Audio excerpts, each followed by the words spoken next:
Sur le chemin de Damas, Saül de Tarse vit une grande lumière et entendit une voix. L'Écriture déclare qu'immédiatement il tomba à genoux et devint aveugle pendant 3 jours, car il n'a pas été éclairé d'abord par la lumière qu'il vit, celle-ci ne produisant pas d'illumination en lui. Il pouvait dire « Oh oui, j'ai vu la lumière aveuglante et j'ai entendu la voix de Dieu », mais il ne pouvait pas construire l'Église sur ces 2 choses seulement. Ensuite, il commença à voir qui était le Seigneur Jésus-Christ.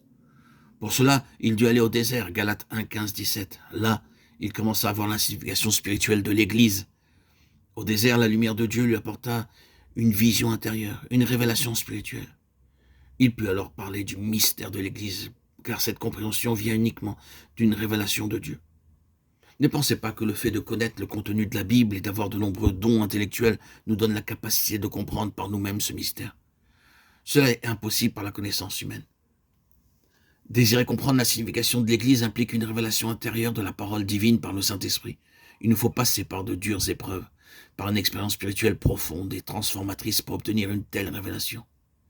Mais un jour, vous réaliserez que Dieu vous disait « Il y a quelque chose de merveilleux devant toi ». Christ construit son Église et tu peux avoir une part dans la construction de cette Église. Vous direz alors comme Paul, oubliant les choses qui sont derrière et tendant vers celles qui sont devant, je cours droit au but pour le prix de l'appel céleste de Dieu dans le Christ Jésus. Philippiens 3, 13, 14. Nous trouvons également la même vérité révélée plus parfaitement dans le livre de l'Apocalypse, au chapitre 21. Là, nous voyons la maison de Dieu, le tabernacle céleste, la cité sainte de Dieu descendre des cieux. Ce qui maintenant est en construction est dans l'Apocalypse achevé et descend des cieux pour être vu par tous. Mais avant ce jour, les choses anciennes auront disparu. Apocalypse 21, 5. Alors seulement vous pouvez voir toute la gloire de la Jérusalem céleste, le sanctuaire de Dieu, la maison de Dieu. C'est la même chose maintenant sur cette terre. 2 Corinthiens 5, 17. Êtes-vous prêt à renoncer à votre ancienne vie?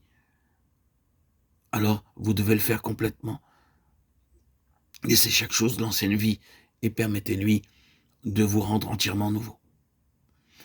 Je connais certaines personnes qui sont ravies d'amasser des choses. Elles entreposent des paniers, des magazines vieux de 5 années, des boîtes, des bouteilles datant de 10 ans. Et je ne mentionne pas les vieux habits et les chaussures qu'elles ont portées il y a 15 ou 20 ans. Elles gardent ces vieilles choses et si vous leur demandez pourquoi, elles vont répondre « Oh, sait-on jamais, elles seront peut-être utiles un jour ». N'est-ce pas ainsi que l'on continue à accumuler des vieilles boîtes, des livres, des pantalons, des chemises?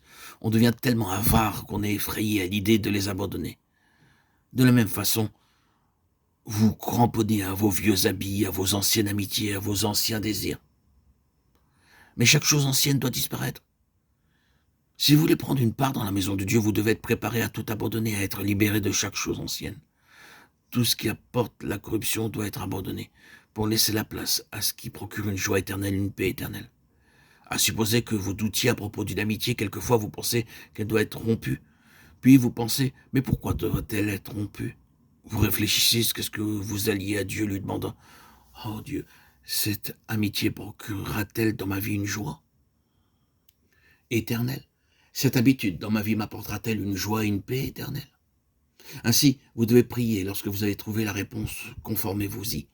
C'est la façon la plus simple en vérité de trouver la réponse. Tout ce qui apporte la disharmonie, les habitudes, les amitiés, les associations, les aspirations, doit être abandonné et à leur place, l'Esprit donnera toutes choses nouvelles.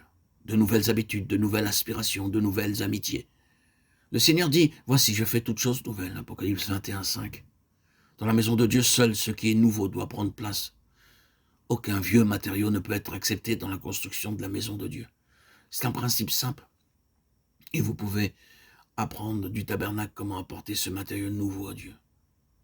Puisse Dieu nous révéler son plan céleste, qu'il nous révèle aussi que dans sa maison céleste, toute chose, quelle qu'elle soit, doit être nouvelle.